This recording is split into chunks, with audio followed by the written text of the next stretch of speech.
Hello everyone, I welcome you all to my channel Study Zone. Here you get well explanation. Today's lesson is the open window from New Images Class 8. Now something about story. This story is written by H.H. Munro, whose pen name is Saki. The open window contains amusement, horror, suspense, and a combination of adventure and madness. Main characters in this story are Mrs. Sappleton, who offers Mrs.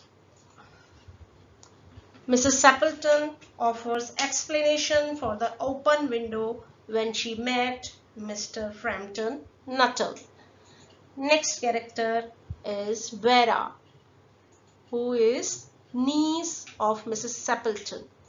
And the third main character is Mr. Frampton Nuttall, whose conversation centered on his health and his ailments.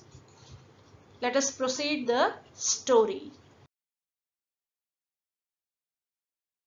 ये कहानी मुख्य रूप से 3 किरदारों के इर्द गिर्द घूमती है और अंत में 3 और किरदार बताए गए हैं और एक डॉग की भी बात कही गई है. Introduction. A young and confident girl of 15 opened the door and welcomed Mr. Nuttall, who wanted to meet Mrs. Sappleton, her aunt. Mrs. Sappleton is upstairs. Meanwhile, they both had conversation. एक young लड़की है 15 साल की जो कि mister Nuttall एक visitor को welcome करती है जो मिसेस सेपल्टन के यहाँ यानी उनकी आंट के यहाँ मिलने आए हैं और इस समय मिसेस सेपल्टन ऊपर है. तो जो लड़की है वो विजिटर से कहती है कि आप यहाँ तब तक मेरे साथ बैठिए और बातें कीजिए. Clever and confident girl noticed that the visitor is new at this village. लड़की ने बातों ही बातों में जान लिया कि जो विजिटर है मिस्टर फ्रैम्पटन नटल वो यहाँ नए हैं और किसी को भी नहीं जानते हैं, यानी न इस जगह के बारे में कुछ जानते हैं और ना ही लोगों के बारे में. Actually, the visitor came for rural retreat as his doctor advised him for nerve cure. जो विजिटर है यहाँ पर अपने रिट्रीट के लिए या अपना इलाज करने के लिए ऐसी शांत जगह पर आए हैं जहाँ पर शोरगुल ना हो, ऐसा उनके डॉक्टर ने उन्हें एडवाइस किया है. When Mr. Nuttall was leaving for this peaceful place, his sister gave him some letters of introduction for some nice people there. Mrs. Sappleton was one of them. जब मिस्टर नटल यहाँ आने के लिए तैयारी कर रहे थे तब उनकी बहन ने उन्हें कुछ लेटर्स ऑफ इंट्रोडक्शन दिए थे ये कह करके कि वहाँ कुछ अच्छे लोगों को मैं जानती हूँ जिनसे जाकर तुम मिलना और कभी तुम्हें किसी मदद की जरूरत हो तो उनसे कहना. मिसेस सैपल्टन भी उन्हीं में से एक थी, इसीलिए मिस्टर नटल मिसेस सैपल्टन से मिलने उनके घर आए थे. During the conversation, Vera found that Mr. Frampton Nuttall do not know much about her aunt and she weaves a story about the open window. बातों ही बातों में वेरा ने ये जान लिया कि जो मिस्टर फ्रैम्पटन नटल आए हैं वो उसकी आंट के बारे में ज़्यादा कुछ नहीं जानते हैं. तभी उसने एक ओपन विंडो की स्टोरी बुन ली. न सिर्फ इतना ही और भी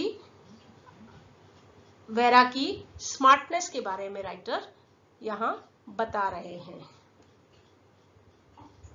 Vera told Mr. Nuttall about Mrs. Sappleton's great tragedy happened just 3 years ago and said, "You may wonder why we keep that window wide open on an October afternoon," indicating a large French window that opened onto a lawn.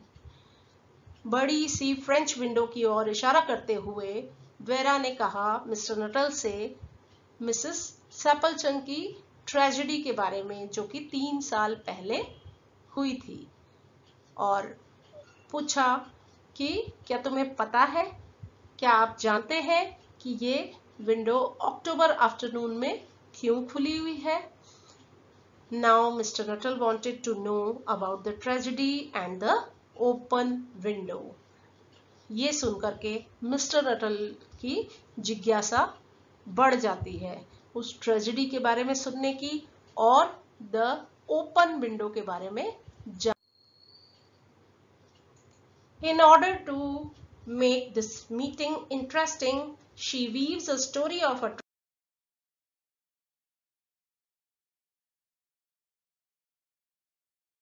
and madness revolving around her family, and the visitor easily believed her, who was suffering from nervous condition. As I told you that the visitor was suffering from a nervous condition and came to retreat in this rural area on his doctor's advice. Now what Vera says: out through that window 3 years ago to a day, her husband and her 2 young brothers went off for their day's shooting. They never came back. In crossing the moor to their favorite snip shooting ground, they were all 3 engulfed in a treacherous piece of bog. Their bodies were never recovered. क्या बताती है vera कि इसी window से 3 साल पहले एक दिन उसके मिसेस सैपलटन के हस्बैंड और 2 छोटे भाई गए थे शूटिंग के लिए और वो लौटकर कभी भी नहीं आए और आज दिन तक उनकी बॉडी का भी पता नहीं चला है. That was the dreadful part of it. Poor aunt always thinks that they will come back someday, they and the little brown spaniel that was lost with them, and walk in at that window just as they used to. आगे वो बताती है कि ये सबसे दुखद भाग है इस कहानी का, और जो मेरी पुअर आंट है वो हमेशा मुझे इस बारे में बताती रहती हैं कि इसी विंडो से वो तीनों अपने डॉग ब्राउन स्पैनियल के साथ गए थे और जो कि कभी एक न एक दिन दोबारा लौटकर आएंगे इसी खिड़की से. That is why the window is kept open every evening till it is quite dusk. इसीलिए हम इस विंडो को शाम तक खुली रखते हैं. Poor dear aunt, she has often told me how they went out, her husband with his white waterproof coat over his arm, and Ronnie, her youngest brother, singing Bertie, why do you bound? मेरी aunt मुझे बताती हैं कि वो किस तरह से गए थे. उनके जो हस्बैंड थे मिस्टर सैपलटन, उनकी आर्म पर उन्होंने अपने आर्म पर अपनी बाह में वाइट वाटरप्रूफ कोट लिया हुआ है और जो रॉनी उनका सबसे छोटा भाई है वो गाते हुए जाता है इनको छेड़ते हुए कि Bertie why do you bound.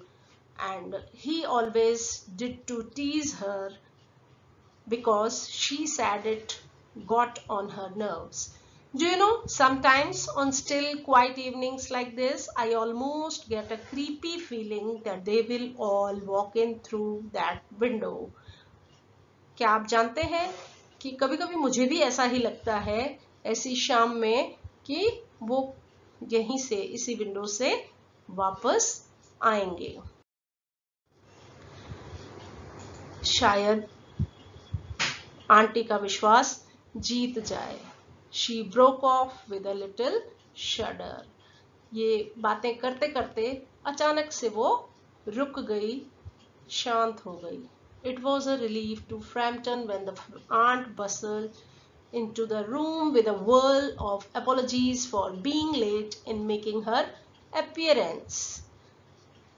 जब फ्रैम्पटन ने आंट को देखा नीचे आते हुए, वो माफी मांगते हुए, अपनी देरी से आने के लिए माफी मांगते हुए नीचे आती हैं और कहती हैं, I hope Vera has been amusing you. She said she has been very interesting, said Frampton. I hope you don't mind the open window. Mrs Sappleton ने माफी मांगते हुए नीचे आती हैं और वेरा के बारे में बोलती हैं, और जब फ्रैम्पटन ने कहा कि नहीं, she was very interesting, then Mrs Sappleton told about the open window that she says that you will not mind the open window, यानी ये अगर विंडो खुली रहती है तो आपको एतराज तो नहीं है, ऐसा मिसेस सेपल्टन ने कहा। किससे? फ्रैम्पटन से। यानी जब आप किसी से मिलते हो तो सीधे ही आप पहले उनका हालचाल पूछते हो, क्या कारण है घर आने का ये पूछते हो, मगर मिसेस सेपल्टन ने सीधे विंडो की बात छेड़ी। और ये सब सुन करके फ्रैम्पटन पर क्या बीती होगी, देखते हैं आगे। I hope you don't mind the open window, said Mrs. Sappleton briskly. My husband and brothers will be home directly from shooting, and they always come in this way. They have been out for snip in the marshes today, so they will make a fine mess over my poor carpets. So like you menfolk, isn't it? She rattled on cheerfully about the shooting and the scarcity of birds and the prospectus for duck in the winter. To Frampton, it was all purely horrible. He made a desperate but only partially successful effort to turn the talk onto a less ghastly topic. He was conscious that his hostess was giving him only a fragment of her attention, and her eyes were constantly straying past time to the open window and the lawn beyond. Mrs Sappleton के बारे में mister Frampton ने क्या notice किया कि ये सिर्फ अपनी ही बात कह रही हैं कि ये अगर खिड़की खुली है तो आप को कोई दिक्कत तो नहीं है, क्योंकि यहाँ से मेरे हस्बैंड और मेरे दोनों भाई वापस आएंगे जो कि शूटिंग पर गए हुए हैं, और वो इसी रास्ते से आते हैं, यानी विंडो से ही अंदर आते हैं। ये भी कुछ अजीब सी बात थी। फिर फ्रैम्पटन जो कुछ कह रहे थे वो उस पर ध्यान नहीं दे रही थी, उनकी आंखें भी जो थी वो खिड़की की ओर ही थी। जबकि हम किसी से बात करते हैं तो एक दूसरे का आई कांटेक्ट होता है। और मिसेस सेपल्टन आगे बर्ड्स के बारे में और उनकी स्कैसिटी के बारे में बात करती हैं, जबकि वो फ्रैम्पटन पर अटेंशन नहीं दे रही हैं, उसकी बातों की ओर ध्यान नहीं दे रही हैं। तो ये सब देख करके फ्रैम्पटन को थोड़ा डर लगने लगा, और जब इसी तरह की बातें वो किए जा रही हैं तो इनका डर और बढ़ता जा रहा है। आगे देखते हैं क्या होता है। Yes, now the climax, story का अंत आ गया। Now all of a sudden Mrs. Sappleton brightened into attention and cried, "Here they are at last." Frampton shivered slightly and turned towards the niece with a look intended to convey sympathetic comprehension. Frampton एकदम से कांपने लगते हैं और नीस की तरफ यानी vera की तरफ देखते हैं कि वो शायद इन्हें कुछ सहानुभूति दें, लेकिन vera was staring out through the open window. वो भी खिड़की की ओर ही बाहर देख रही हैं। फिर फ्रैम्पटन को क्या करना था? Frampton saw 3 figures in the deepening twilight walking across the lawn towards the window. और ये सब देख करके फ्रैम्पटन ने भी खिड़की के बाहर ही देखा और क्या पाया कि 3 फिगर्स जो कि विंडो की तरफ आते हुए दिखाई दिए. As they came nearer to the house, Frampton grabbed his hat and stick and ran in a lightning speed. जैसे ही वो घर के पास आते हुए दिखे, फ्रैम्पटन ने अपनी छड़ी और अपनी हैट संभाली और दौड़कर घर से बाहर तेजी से लाइटनिंग स्पीड यानी बिजली की गति से भागते हुए घर से बाहर चले गए और एक साइकिल वाले से भी टकराते हुए बचे.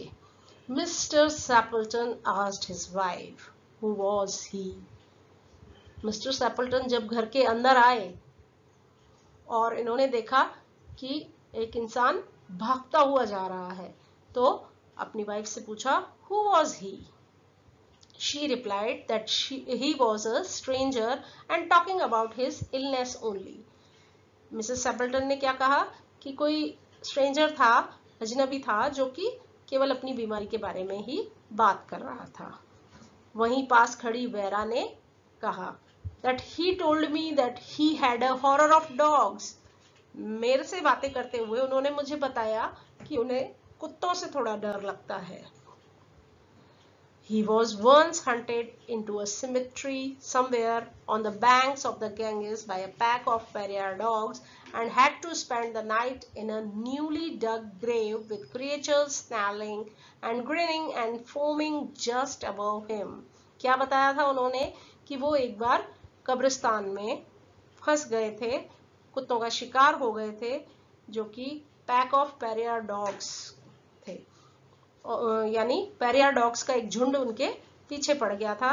उस वजह से उन्हें एक नई खुदी हुई कब्र में अपनी रात बितानी पड़ी, जहां पर उन्हें कैसे कैसे क्रिएचर्स मिले जो कि अपने दांत दिखा रहे हैं, जिनके मुंह से झाग गिर रहा है. तो ये सब मिस्टर फ्रैम्पटन के बारे में वेरा ने बताया मिस्टर सैपल्टन और मिसेस सैपल्टन को.